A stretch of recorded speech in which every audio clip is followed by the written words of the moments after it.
Yesterday, we got the full extent of Season 3 detailed to us for what's upcoming in Vanguard and Warzone. In yesterday's video, we talked about a lot. Map changes, new gameplay features, maps and modes and operators coming and all. But one thing that we didn't get a whole ton of time to discuss because there was so much to cover was that of the Season 3 weaponry upcoming. But also, why I want to discuss this a little bit further at length than what was previewed yesterday is that this doesn't seem to be the only weapons we'll be seeing across the Call of Duty space when Season 3 comes around. So today we're breaking down the Season 3 weaponry here and what you should be aware of when it comes to them. That said, as we go along, drop your thoughts down below. Is there any weapon in particular you're looking forward to trying out? Anything you hope comes in Season 3 or beyond? Whatever the case, drop your thoughts down below. But if you enjoyed the video, do me a favor and drop a like on it. And if you're new to the channel, hit that subscribe button so you don't miss a single thing regarding all things Warzone, Vanguard, and anything relating to Season 3 content here upcoming. And possibly even some Modern Warfare 2 stuff here in the near future. And finally, my friends over at G Fuel have bumped up code ESPRESSO to 30% off your entire order for this weekend in anticipation of Season 3. So if you guys are looking for a restock, you want to try anything out for the very first time,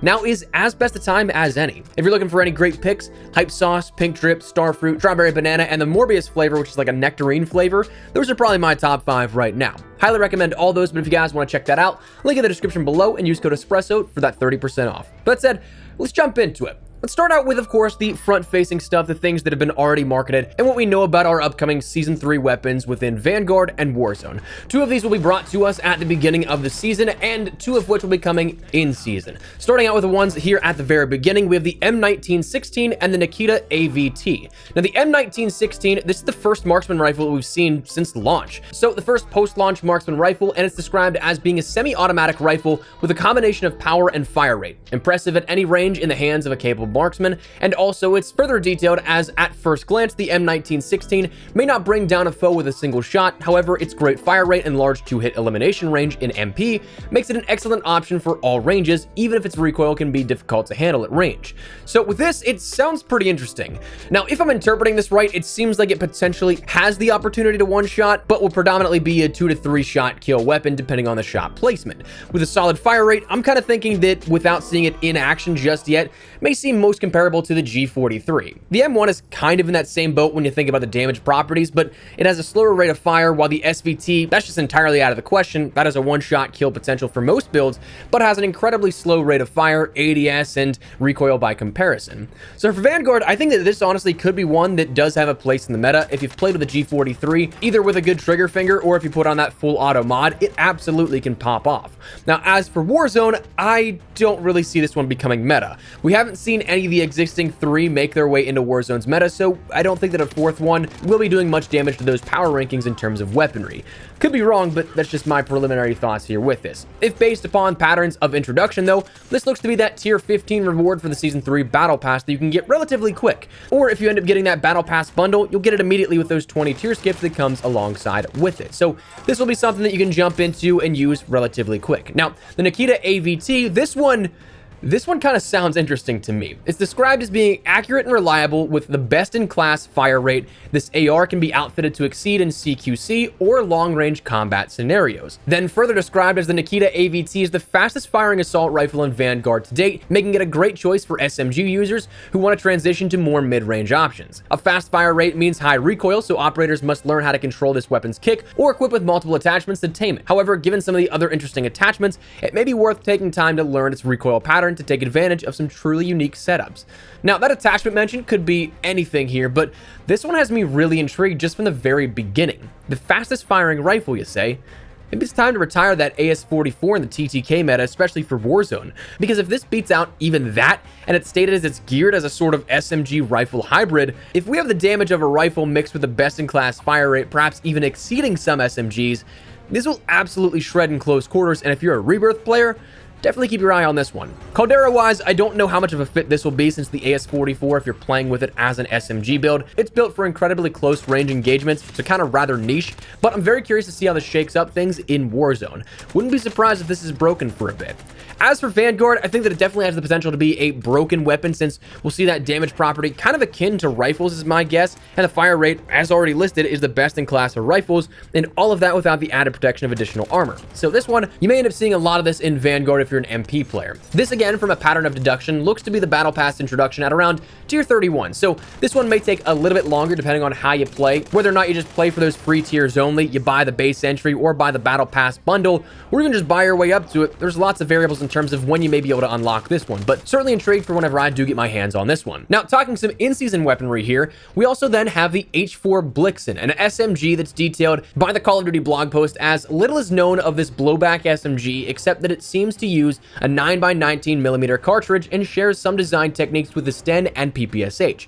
But because classified arms were only recently discovered, expect intel on this new weapon closer to when it drops during the mid-season. For now, know that you can unlock the H4 Blixen in one of two ways, through an SMG-based challenge or via store bundle to be released later this season, which features a weapon blueprint from this weapons family. Now, first, it's important to know that we, just like other mid-season update weapons, have the same opportunity to get these in two different capacities, either via challenge in-game, unlockable in either MP or Vanguard zombies, but also through the shop. So if you want immediate access to it, that's something that will be available. If the blueprint's cool enough, I honestly think it might be worth it. I did that with the Vargo as of recently when that was dropped. I think the most recent one was like the well gun, I think, that I bought for the Vanguard specific weapons, but kind of killing two birds with one stone, getting immediate access while also leveling it up at that point. Plus, if it's a good enough skin to buy, you have a cool skin with it. But in terms of how it will play, honestly, I'm really curious about this one. Nothing, again, really known about this, but if it's similar to the design in Sten and PPSH, that's a wide range of gameplay potential. I mean, the PPSH, fast firing, weaker damage per shot value, while the Sten, a bit slower firing, but carries a tad more damage per shot. Preemptively, though, kind of sounds like this will be a middle-of-the-pack SMG that I wouldn't necessarily mind so much, but also it may make it a bit forgettable in terms of how it plays out. Then, finally, for the fourth weapon to round things out, we do have that sledgehammer, a bit more futuristic looking, which is kind of cool. It seems like they're going for the surreal version of World War II weaponry, breaking apart and not really sticking to realism, which I'm totally fine with. I know that others may differ, but anyways, the sledgehammer will be something that is available via melee challenge in season and also then in a shop bundle to go along with that. Now, in terms of weaponry for Vanguard and Warzone Season 3 here, this is all we have detailed right now. Outside of that, we do know that we'll have 2 additional weapons coming through Black Ops Cold War and its continued year 2 of support, if we want to call it that. So if these don't particularly strike your fancy, you do have a couple others here up on deck. What they are, they haven't been announced or anything, so nothing is known for certain, but there have been whispers as to what they'll be in regards to leaks, data mines, and other things, but we do know specifically from Treyarch that there are more weapons coming here on the horizon. Those confirming both a ranged weapon and a melee coming at some point. Now, the ranged weapon seems to be up in the air. All that we really know is that it looks to be an SMG, but the melee looks to be a previously leaked and also previously unlockable, but not public, scythe melee weapon. Now, it's also curious to note that if you guys want to check this out, I'm pretty sure that there still is that completion challenge for them already in the game. And if you go and check out some of those calling cards and emblems in Black Ops Cold War, you might stumble across it. But when these launch, I think that's probably the biggest question. That's the bit more up in the air part here at this, because older games with continued support don't traditionally follow the same rules when it comes to content launches and things like that. They could drop these on a Saturday in week 7 of Season 3 for all we know. Whereas other launches of content are normally regimented to seasonal sort of schedule, seasonal launch, a few weeks go by, an additional rollout for content will be there if there's any to afford, a mid-season launch with new content, and then scattered rollout to follow. Other older games don't want to interfere with that, so it's something that they kind of just drop them whenever. So it could be quite literally at any time. But we will see another SMG and also another melee weapon coming, likely alongside the update that may bring along with it the confirmed returning remastered map of Jungle to Black Ops Cold War as well. So that's stuff to definitely consider as well. But right now it's looking to shape up like we have at least 4 confirmed here, likely 6 coming throughout Season 3. So that said, that's where we're going to wrap it up. Let me know your thoughts down below. Is there any weapon in particular you guys are really looking forward to? I'm very curious to see how the Black Ops Cold War SMG will play out. I think because it's the one that we know the least about, I'm the most intrigued on. I don't know, maybe you guys are the same way, but feel free to drop your thoughts down below. But if you enjoyed the video, do me a favor and drop a like on it. If you're new to the channel, hit that subscribe button so you don't miss a single thing regarding all things Warzone, Vanguard, Black Ops Cold War, even in some capacity, Modern Warfare 2, anything Season 3 related, and even Modern Warfare 2 content here upcoming. We'll keep you the day with absolutely any and everything you need to know. So if you guys are at all interested, I'd love to have you in the community. That said, thanks so much for watching. Modest Espresso. I'll see you guys later. Take care and peace.